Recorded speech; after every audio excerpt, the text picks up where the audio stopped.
नमस्ते मेरे भाइयों और बहनों, आप सभी का हमारे अपने चैनल अमृत व्रत कथा में बहुत बहुत स्वागत है।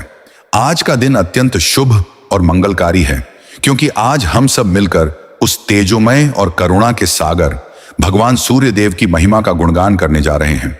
मेरे दोस्तों, सूर्य देव केवल एक ग्रह या नक्षत्र नहीं है, बल्कि वे इस संपूर्ण सृष्टि के साक्षात देवता हैं। वे ही प्रकाश के स्रोत हैं, वे ही जीवन के आधार हैं, और उनकी एक किरण से ही इस धरा पर ऊर्जा का संचार होता है। जो भी भक्त पूरे मन, अटूट विश्वास और निश्चल हृदय के साथ रविवार का व्रत धारण करता है, भगवान सूर्य देव उसकी जीवन नैया को पार लगा देते हैं। आज आप इस कथा को बहुत ही ध्यान और एकाग्रता के साथ सुनिए, क्योंकि यह केवल एक कहानी नहीं है, बल्कि एक ऐसा अनुभव है जो आपके जीवन की दिशा और दशा दोनों बदल सकता है। एक समय की बात है, एक बहुत ही सुंदर और समृद्ध नगर में एक अत्यंत सरल और धार्मिक स्वभाव की बुढ़िया रहा करती थी। उस बुढ़िया के पास सांसारिक सुख सुविधाएं तो बहुत सीमित थीं, लेकिन उसके पास भक्ति का एक ऐसा अनमोल खजाना था जिसे कोई भी चोर चुरा नहीं सकता था। वह बुढ़िया नित्य प्रति पूरी नियमबद्धता और निष्ठा के साथ हर रविवार को भगवान सूर्य देव का व्रत अत्यंत उत्साह के साथ किया करती थी। व्रत के दिन वह सुबह ब्रह्म मुहूर्त में उठती, शीतल जल से स्नान करके शुद्ध और स्वच्छ वस्त्र धारण करती और फिर उगते हुए सूर्य को देखकर हाथ जोड़कर भगवान सूर्य देव का ध्यान करती थी। वह पूरी एकाग्रता और सच्ची भावना के साथ उनकी पूजा अर्चना करती थी। व्रत के दिन वह पूरे दिन उपवास रखती, दिन भर केवल प्रभु के नाम का मनन करती और सांध्य काल में सूर्य देव को विधि पूर्वक अर्घ्य देकर ही दिन में केवल एक बार सात्विक भोजन ग्रहण करती थी। उस बुढ़िया की इस निष्कपट, सरल और अटूट भक्ति से भगवान सूर्य देव अत्यंत प्रसन्न थे। उस बुढ़िया के घर में किसी भी चीज की कोई कमी नहीं थी। वह अत्यंत संतोषी जीवन व्यतीत कर रही थी, लेकिन उसके मन में कभी भी किसी के प्रति द्वेष या अहंकार नहीं था। लेकिन उस बुढ़िया के घर के ठीक बगल में एक दूसरी स्त्री भी रहती थी, जिसका स्वभाव बिल्कुल विपरीत था। वह स्त्री बहुत ही ईर्ष्यालु और लालची थी। वह बुढ़िया की निरंतर होती उन्नति, उसके घर में रहने वाली शांति और उसकी बढ़ती हुई भक्ति को देखकर मन ही मन बहुत जलती थी। वह अक्सर अपनी घर की खिड़की से उस बुढ़िया को निहारती और सोचा करती थी कि आखिर इस साधारण सी दिखने वाली बुढ़िया के पास इतना सुख, वैभव और शांति कहां से आती है। वह समझती थी कि इसके पीछे कोई काला जादू या कोई गुप्त उपाय है, जबकि वह यह बिल्कुल नहीं जानती थी कि यह सब उस बुढ़िया की निस्वार्थ भक्ति और भगवान के प्रति उसके पूर्ण समर्पण का परिणाम है। वह अपनी कुंठा में हर समय बुढ़िया का अहित करने और उसे नीचा दिखाने के बारे में ही सोचा करती थी। एक दिन उस ईर्ष्यालु पड़ोसन ने एक अत्यंत नीच षड्यंत्र रचा। उसने बुढ़िया की लाचारी का फायदा उठाने की सोची। उसने चुपके से बुढ़िया के घर की उस प्रिय गाय को चुरा लिया, जो उस बुढ़िया के जीवन का एकमात्र सहारा थी। उसने उस गाय को अपने घर के पिछले हिस्से में ले जाकर अंधेरे कमरे में छिपा दिया।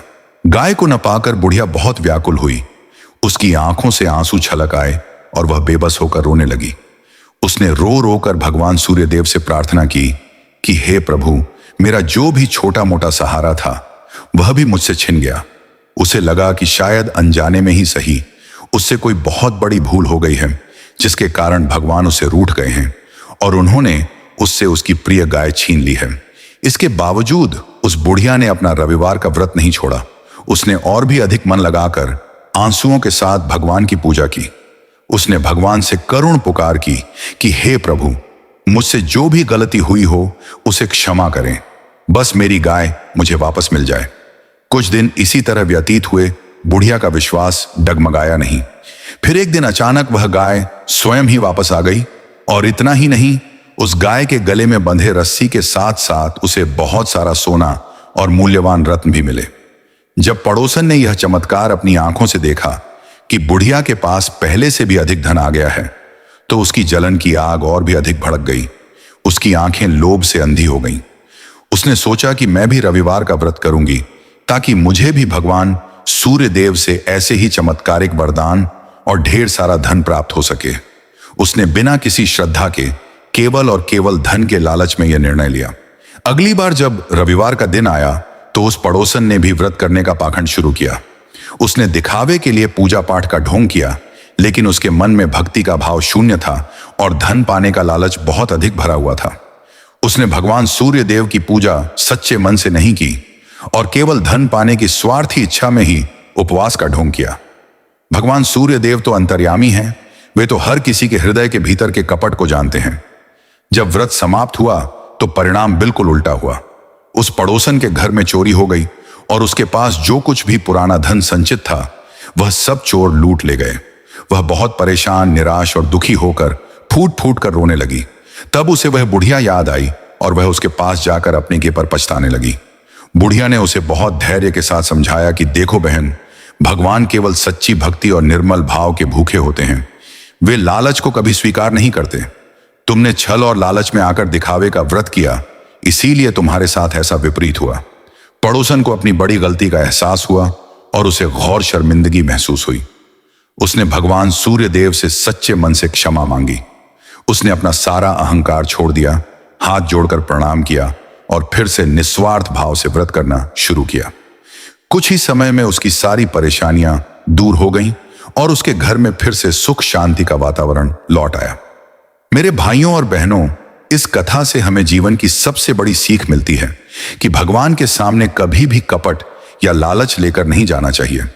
भक्ति वही है जहां समर्पण हो, प्रेम हो और जहां निश्चल भाव हो। सूर्य देव की महिमा अपरंपार है और वे अपने भक्तों के संकटों को हरने वाले हैं। जो भी व्यक्ति रविवार का व्रत पूरे नियम और विश्वास के साथ करता है, उसके जीवन से न केवल अंधकार दूर होता है बल्कि उसके भाग्य के सभी बंद द्वार भी खुल जाते हैं। व्रत के दिन सूर्य देव को अर्घ्य देना, आदित्य हृदय स्तोत्र का पाठ करना और गरीबों व जरूरतमंदों की सहायता करना बहुत ही पुण्यकारी माना गया है। आज के इस व्रत के प्रभाव से आपके जीवन में भी वही सुख, शांति और समृद्धि आए जो उस बुढ़िया के जीवन में आई थी। भगवान सूर्य देव की असीम कृपा से आपके सभी बिगड़े हुए काम संवर जाए और आपके घर में कभी किसी चीज की कमी ना हो। आप सभी का स्वास्थ्य सदैव उत्तम रहे और आपका जीवन हमेशा तेज, ओज और सकारात्मक ऊर्जा से भरा रहे। बोलो सूर्य देव भगवान की जय। हमें पूरी आशा है कि आपको यह कथा हृदय को छू लेने वाली लगी होगी और आप इसके मार्ग पर चलकर अपने जीवन को धन्य बनाएंगे। इसी तरह की और भी अद्भुत और ज्ञानवर्धक व्रत कथाएं सुनने के लिए आप हमारे चैनल अमृत व्रत कथा के साथ हमेशा जुड़े रहें और इसे सब्सक्राइब करके हमारे परिवार का हिस्सा बने। आप अपना ध्यान रखें और सूर्य देव की रोशनी आप पर सदैव बनी रहे। फिर मिलेंगे एक नई प्रेरणादायक कथा के साथ। तब तक के लिए आप सभी को मेरा नमस्कार और भगवान सूर्य देव आप सभी का सदैव कल्याण करें।